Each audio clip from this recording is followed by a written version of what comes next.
Sebab kita bisa lihat di zaman Rasulullah SAW apa fungsinya masjid? Satu, fungsi masjid tempat beribadah. Maka segala bentuk ibadah, sholat, zikir, iktikaf, tilawatul Quran bisa dilaksanakan di masjid.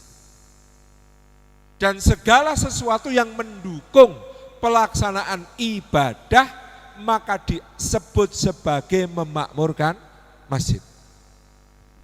Ini fungsi utama masjid untuk ibadah.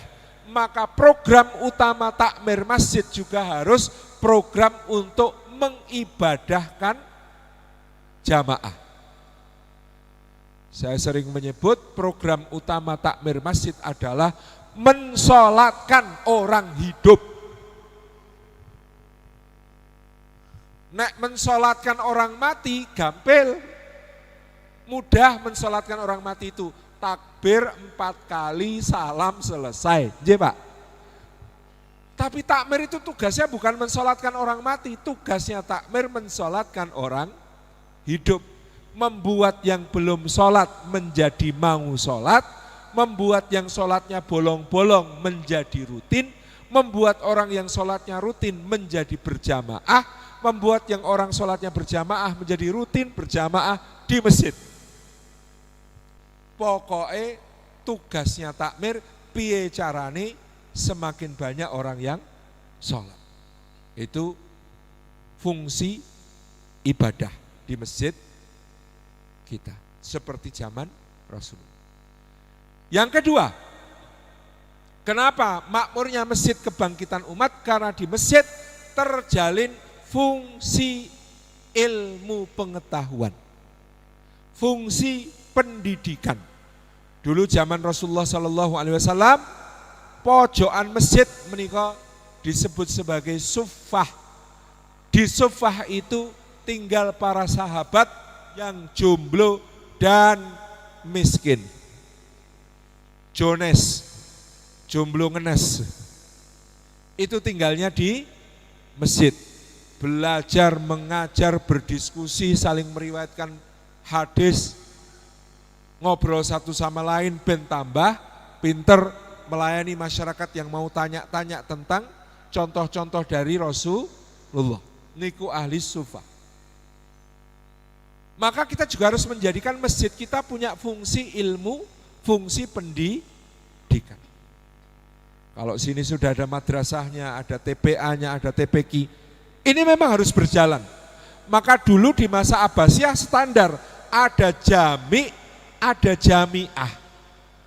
Jami artinya masjid, jamiah artinya university, kampus mengelilingi masjid. Itu sudah menjadi standar dari zaman dulu. Yang namanya Masjid Al-Azhar, di sebelahnya sekelilingnya ada kampus Universitas Al-Azhar. Begitu juga di Kairuan, begitu juga di Nizamiyah dan berbagai perguruan tinggi awal di dunia Islam itu pasti mengelilingi kompleks masjid. Wah, dereng mampu masjid saya Ustaz. Enggak harus bangunan, yang terpenting fungsi pendidikan berjalan. Di Jogokarian juga kita tidak membuat lembaga pendidikan sendiri. Tapi ba'da maghrib, ba'da isya, banyak anak belajarnya di masjid. Nggarap tugas di masjid. Ngeprint PR dan tugas kuliah di masjid. Ngakses wifi untuk download tugas-tugas di masjid. Semua pembelajaran dilakukan di masjid, lalu kita susun ada namanya Hamas, himpunan anak-anak masjid, kakak kelas, bimbing adik kelas, bukan cuma urusan agama, tapi pelajaran umum di sekolah yang kesulitan bisa belajar di masjid, di perpustakaan masjid. Jalan. Maka jangan sampai ada dikotomi seolah-olah nek remaja masjid mesti bodoh, nek remaja masjid di sekolah mesti ketinggalan. Enggak, di Jogokarian ketua remaja masjidnya berprestasi. Ada yang pernah ikut Olimpiade Geografi Internasional sampai ke Jepang. Ada yang pernah ikut Olimpiade Kimia Internasional sampai ke Argentina atau Meksiko, saya lupa, di Amerika Selatan. Ada yang pernah ikut lomba desain urban sampai ke Hong Kong dan Taiwan. Ada yang pernah ikut lomba penanganan gangguan psikologi masyarakat berbasis masjid, penelitiannya juara LPIR nasional. Peraih nilai ujian akhir nasional tertinggi anak masjid. Karena memang kita mengupayakan di masjid bisa menjadi sumber pembelajaran. Anak-anak masjid Jogokarian itu kita challenge. Belajar bahasa Inggris, praktek langsung kemana? Prawiro-Taman. Ini kampung Jogokarian, itu kampung kita. 1,5 kilo ada kampung wisata namanya Kampung Prawiro-Taman, isinya hotel, hotelnya hotel menengah ke bawah, isi hotelnya mayoritas bule. Jak ngobrol, nek iso syahadatki. Tugasnya bawa makalah kecil Islam for Beginners, Nabi Muhammad for Beginners, biar kenal Nabi Muhammad dan lain sebagainya. Ada yang korespondensi sampai bulenya pulang ke Australia, sampai bulenya betul-betul mau masuk Islam, bersyahadat di Australia. Dibimbing siapa? Remaja Masjid Jogokarian. Masjid bisa menjadi pusat pendidikan, pembelajaran. Ini fungsi kedua, penting. Dan masjid menika memfasilitasi, Pak. Di Jogokarian itu Baitul Mal Masjid Jogokarian itu memberi santunan kepada yang kadang-kadang mungkin tidak terpikirkan oleh lembaga lain. Kalau yang sakit itu biasanya tahu, yang meninggal ada ya gitu ya. Tapi di Jogokarian juga ada santunan khitanan, santunan pernikahan, santunan kelahiran, santunan pergi KKN. Jadi berangkat KKN itu remaja Masjid Jogokarian dapat sangu dari masjid. Santunan berangkat PKL itu di luar mungkin ada yang dapat beasiswa dan lain sebagainya. Jadi entuk sangu sekolah. Fungsi pendidikan hidup. Yang ketiga, di masa Rasulullah SAW, masjid itu punya fungsi pusat jaminan sosial. Nah, ini yang juga belum banyak dilaksanakan. Bagaimana di masa Rasulullah tiang Masjid Nabawi itu terbuat dari dari batang kurma. Batang kurma ini sering ditancepi pasak. Gunanya untuk apa? Penduduk Madinah yang punya kelebihan tepung, kelebihan kurma, kelebihan daging kering itu dibawa ke masjid, cantelke di situ. Untuk siapa? Siapapun yang merasa ba'da sholat tingak-tinguk, kok di rumah makan apa, di rumah belum ada bahan makanan, boleh mengambil sebatas kebutuhan keluarganya ke rumahnya. Jadi di masa Rasulullah niku tiang masjid menika dados centelan. Yang berkelebihan nyentelke, yang berkekurangan ngambil centelan. Tidak ada keterangan apa dulu ada incon-inconan, misalnya Abdurrahman bin Auf nggawa bungkusan arep dicandal ke masjid, yuk booking, aku sik njukuk engko ya Mas gitu. Enggak, tapi berjalan fungsi itu. Di Masjid Jogokarian kita inisiasi dulu sejak tahun 2005 infak beras. Lalu ada ATM beras.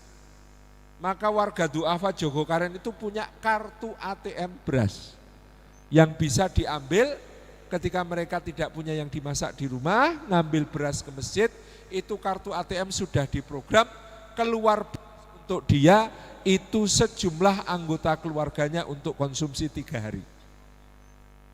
Sampun terprogram.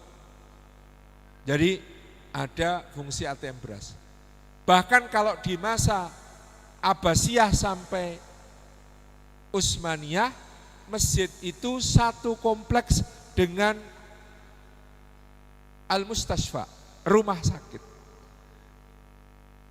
Kalau kita ke Turki, ke Istanbul, salah satu yang masih utuh, belum ada penggusuran dan pemugaran, itu namanya kompleks Sulaimaniyah. Itu masjid satu kompleks dengan universitas, satu kompleks dengan pemandian, public bath, namanya juga di sana kan pemandian umum itu penting. Kemudian satu kompleks dengan rumah sakit, satu kompleks dengan bazar. Jadi dulu masjid itu lengkap Pak. Ada masjidnya, ada perguruan tingginya, ada rumah sakitnya, ada pemandian umumnya, ada bazarnya. Bazarnya ini apa? Wakafnya masjid untuk membiayai masjid. Jadi bazarnya itu tanahnya tanah wakaf, di atasnya didirikan bangunan kios-kios, pedagangnya bayar sewa, sewanya itu membiayai masjid. Diwakafkan untuk membiayai masjid, sehingga masjidnya itu mandiri, tidak mengandalkan infak. Ini masjidnya gagah, boten ngubengke proposal. Jadi ada fungsi jaminan sosial tadi. Maka karena ada rumah sakit tadi, Masjid Jogokarian juga punya klinik.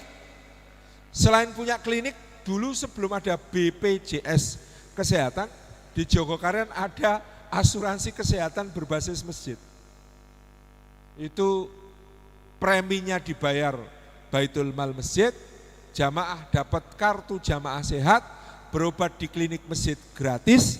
Kalau harus dapat layanan lanjutan ke Vaskes, ke atas, semua rumah sakit di Jogja asal mau kelas 2, kelas 3 gratis. Kalau pegang kartu jamaah sehat Masjid Jogokarian. Menika ketika kita berhasil memberdayakan masjid, menika jadi fungsi jaminan sosial. Nyuwun sewu mesti ana sik takon, "Yuk niku danane pripun, Pak?"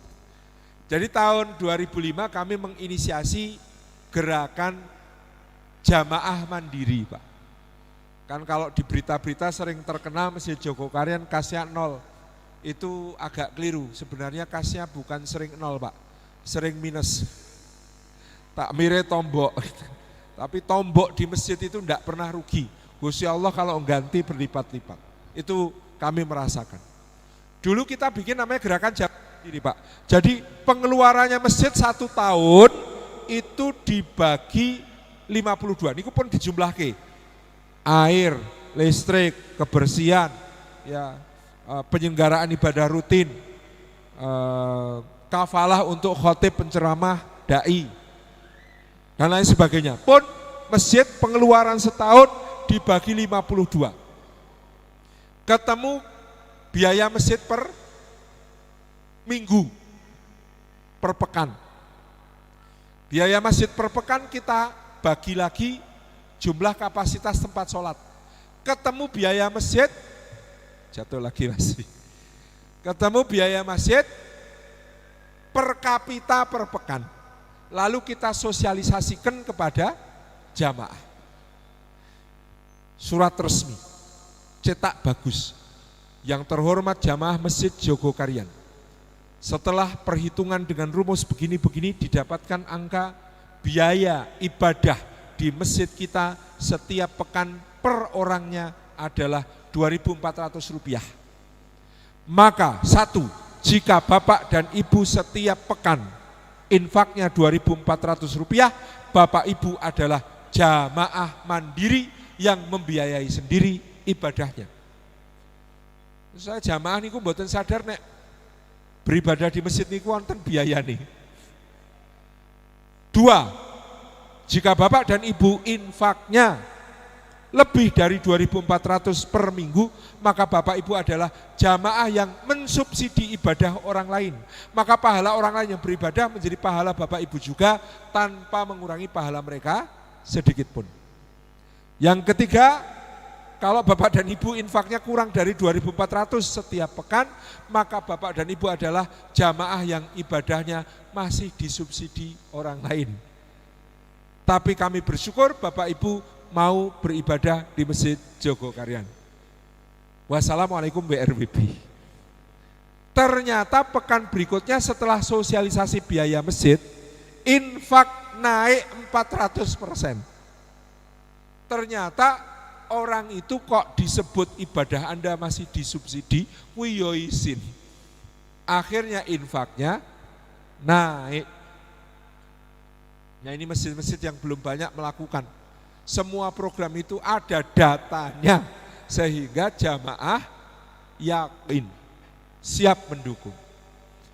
2010 kita bikin program Masjid Mandiri, takmir mengupayakan sumber-sumber pendapatan lain, termasuk tadi meniru, ya, nyewakan kios, punya wakaf produktif. Masjid Jogokarian itu punya lahan wakaf berupa sawah gitu ya.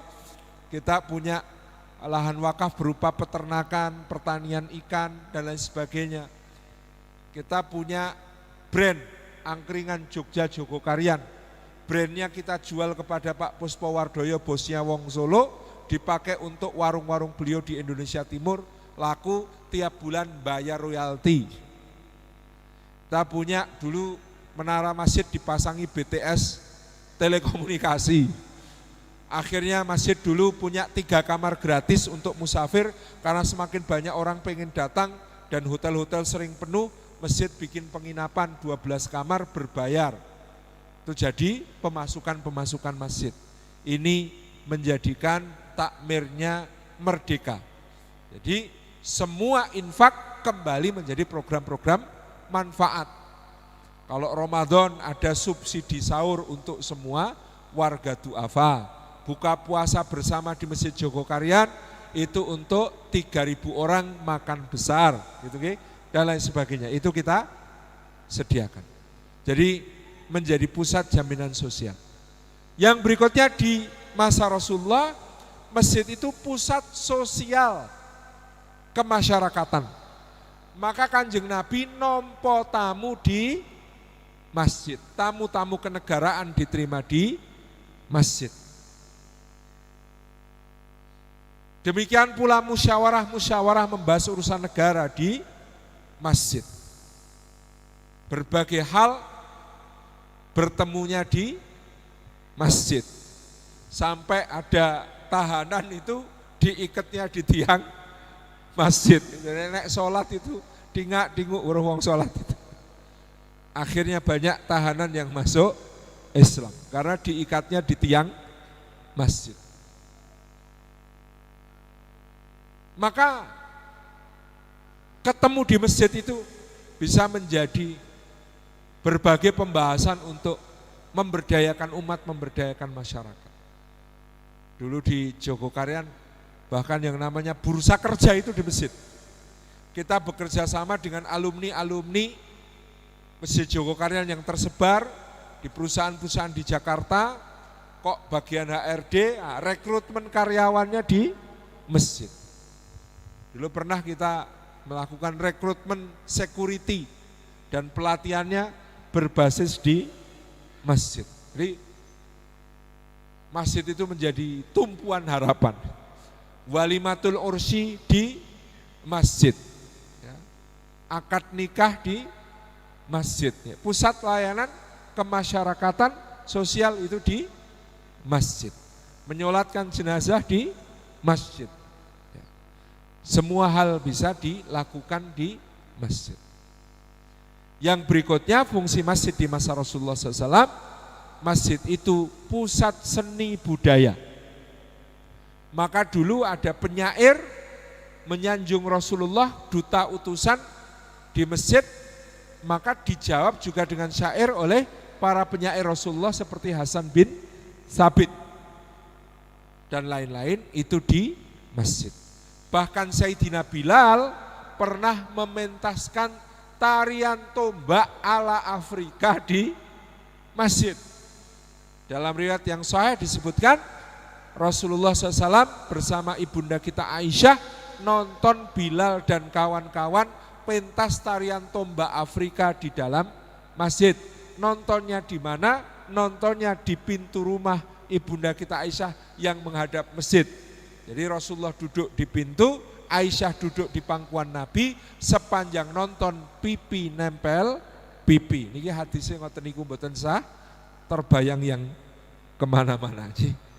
Masya Allah. Jadi pusat seni budaya. Menika juga dilaksanakan di masjid.